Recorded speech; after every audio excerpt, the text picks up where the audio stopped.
안녕하세요. 동행TV입니다. 오늘은 훈련사에게 맞아 죽은 더치와 동물학대 사건에 대해서 이야기해 볼까 합니다. 이 사건은요, 10월 25일 날 발생을 했고요. 이 더치의 주인이 이제 훈련사에게 카톡을 보내는데 답이 없어서 이미 좀 의심을 하고 있었다고 해요. 그 이후에 이제 더치가 갑자기 죽었다는 소식을 듣고 찾아가는데 경찰을 부르겠다고 하니까 그제서야 이제 훈련사가 고백을 하게 됩니다. 그런데 경찰의 협조로 CCTV를 이제 받게 되었는데 그 이후에 이상한 일들이 벌어져요. 부모님이 자신의 아들이 우울증에 걸려서 사과를 할 수 없다 이런 이야기를 하고 그 다음에 CCTV를 복구하는 과정에서도 여러 방해가 있었습니다. 그런데 이 과정에서 제가 주목한 게 있어요. 그 부모님이 하신 말씀인데요. 이제 그 자신의 아들이 현재 타인을 가해하고자 하는 충동이 생겨서 병원에 입원해야 한다 이런 말을 하게 됩니다. 이 모든 과정이 좀 굉장히 시간이 오래 걸렸는데 이 과정을 통해 알 수 있는 거는 지금 증거를 인멸하려고 했고 그 다음에 끊임없이 거짓말을 하고 있어요. 제가 말씀드리고 싶은 거는요, 우울증에 걸린 사람들은 이렇게 누군가를 폭행하지 않습니다.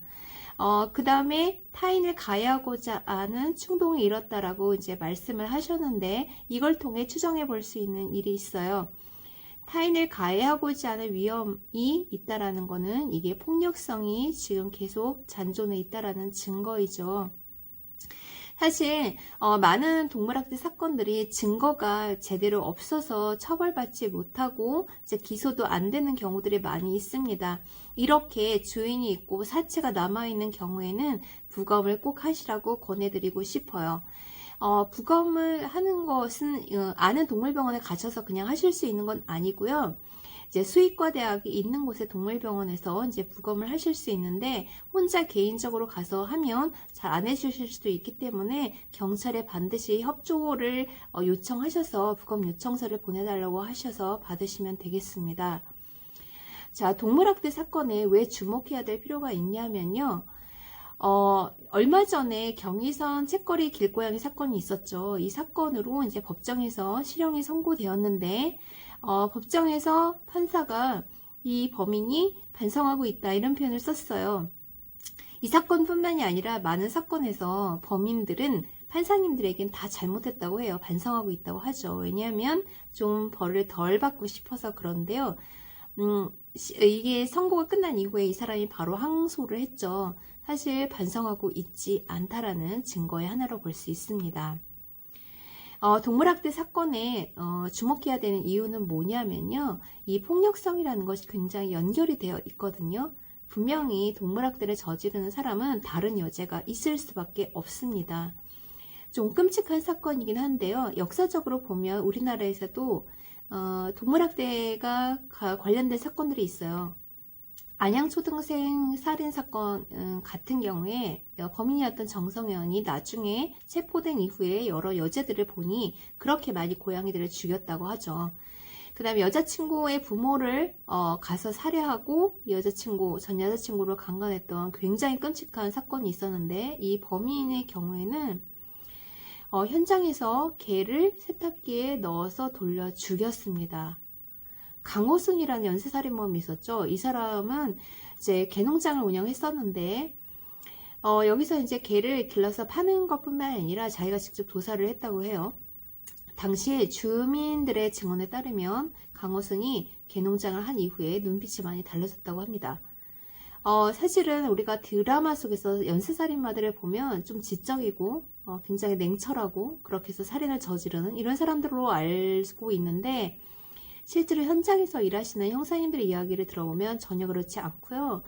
범죄가 굉장히 복합적으로 나타난다고 합니다. 그러니까 처음부터 끝까지 계속 살인만 하는 것이 아니라 반드시 전조가 있어요. 그러니까 절도, 강도, 방화, 강간 이런 것들이 중간중간에 살인이 벌어지고 이런 경우들이 있죠. 즉 이것은 무엇을 의미하냐면 폭력이라는 것은 습관화되고 가중화된다는 것을 의미합니다. 그래서 동물을 학대하는 사람들은 다른 범죄도 저지를 가능성이 굉장히 높아요. 우리가 어떤 동물학대 사건이 발생을 하면 그 사람에 대해서 분노를 하고 그 다음에 제대로 처벌하는 것도 굉장히 중요하지만 그 사건을 냉정하게 바라보고 앞으로 다른 동물학대 사건이 발생하지 않도록 예방하는 것도 굉장히 중요하겠죠. 제가 얼마 전에 이제 인터넷에서 어떤 고양이 영상이 올라왔는데 그것을 보신 분이 고양이가 학대당한 것 같다 이렇게 말씀을 하셨어요. 그런데 거기에 달린 댓글들이 대부분 그 사람을 욕하는 댓글만 나오지 어떻게 신고할 수 있는지에 대해서 말씀하시는 분이 하나도 없었습니다.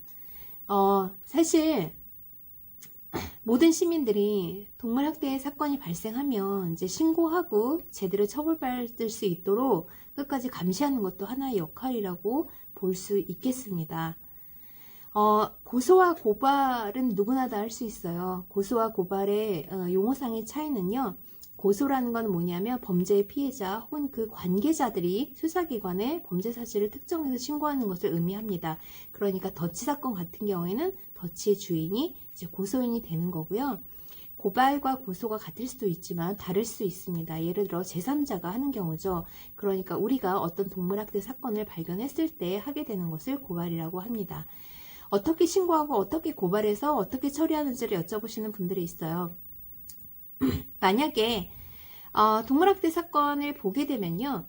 현장에서 112를 부르셔도 됩니다. 그래서 증거나 사진 같은 게 있을 경우에는 그러면 이제 112를 부르면 자신이 서 있는 곳에서 가장 가까운 파출소에서 이제 형사님들이 오십니다. 그래서 상황을 설명하고 이것이 동물학대가 명백하다라는 것을 이제 설명드리고 사진이나 이런 것들을 보여드리면 이제 그 차를 타시고 바로 담당 그 경찰서로 가시게 되는데요. 경찰서에서 지능범죄 수사팀에서 주로 이 일을 담당하게 됩니다. 그렇게 안내받아서 가실 수도 있고요. 만약에 시간이 좀 지난 사건 같은 경우에 증거들을 수집해서 경찰서를 방문하시면 됩니다. 그 경찰서에 가시면요. 1층에 민원실이 있어요. 민원실에 가시면 안내를 해주시는 분이 있어요. 그래서 고발장을 쓰는 방법 이런 것들을 알려주실 수도 있고요. 미리 써가서 그 민원실을 통해서 지능범죄 수사팀으로 이제 안내받으실 수 있습니다. 자, 제가 간단하게 고발장을 쓰는 방법을 알려드릴게요. 제목은 고발장 이렇게 쓰시면 되고요. 그 바로 밑에 고발하시는 분의 이름, 주소, 전화번호를 쓰시면 됩니다. 그 아래 피고발인을 쓰시는데 피고발인은 학대를 저지른 사람을 아는 경우에는 그 사람의 이름, 주소, 전화번호를 쓰시고 주소를 모르는 경우에는 전화번호를 쓰시면 됩니다. 만약에 그 사람을 모르는 경우에는 성명불상이라고 쓰시되 그 사람을 특정할 수 있는 여러 증거들을 가져가셔야 해요. 밑도 끝도 없이 아무것도 모르는 상태에서 그 사람을 찾아낼 수는 없거든요. 그리고 그 밑에 이제 고발 내용을 쓰시면 됩니다. 고발 내용은요, 육하 원칙에 따라서 누가 언제 어떻게 이런 사건들을 벌였고 나는 어디서 이것을 보았다. 이렇게 증거를 수집했다. 이렇게 쓰시면 되고 첨부 자료로 사진, 녹취, 동영상 등을 가져가시면 됩니다.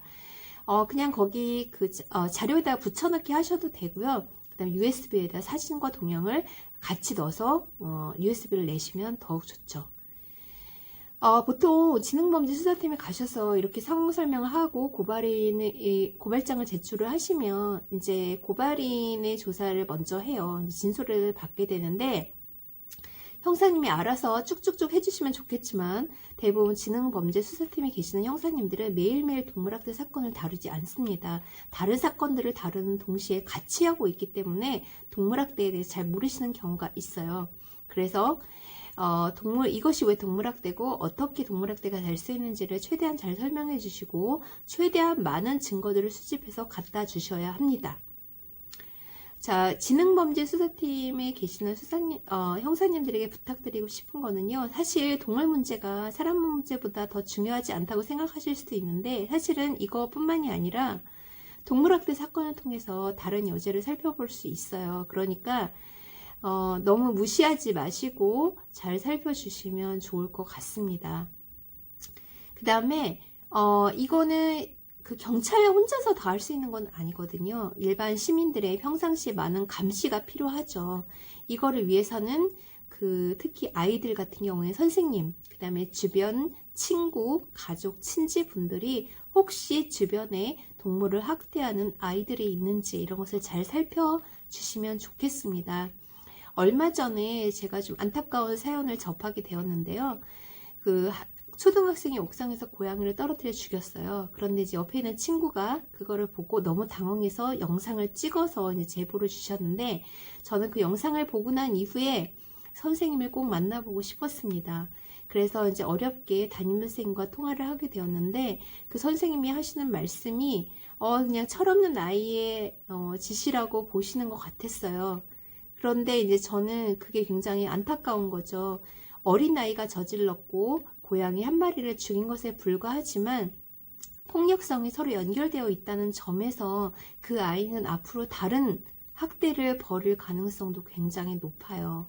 그래서 어렸을 때 교정이 되지 않으면 그 아이는 앞으로 다른 범죄를 저지를 수 있기 때문에 그 범죄 피해자가 우리 스스로가 될 수 있고 우리 가족이나 다른 친구들이 될 수 있기 때문에 늘 감시의 눈길을 가져갈 필요가 있다고 생각합니다. 그래서 학대가 의심된다면 반드시 고발 조치해 주시고요. 또 고발 조치했을 때 두려운 거는 뭐냐면 학대자를 알고 있는 경우에 그 사람이 나를 해코지하지 않을까 이렇게 걱정하시는 분들이 있어요. 그렇지만 고발한 사람이 그 사람에게 해코지를 당하지 않도록 이렇게 보호해주는 프로그램들이 경찰에 다 있고 그렇게 보호해줘야 되는 것이 경찰의 의무이기 때문에 이런 점을 꼭 지주시켜 주셨으면 좋겠습니다. 자, 오늘은 동물학대의 문제에 대해서 살펴봤고요. 오늘도 알림 설정, 구독하기, 좋아요 꼭 눌러주시고요. 앞으로도 많은 관심 부탁드립니다. 감사합니다.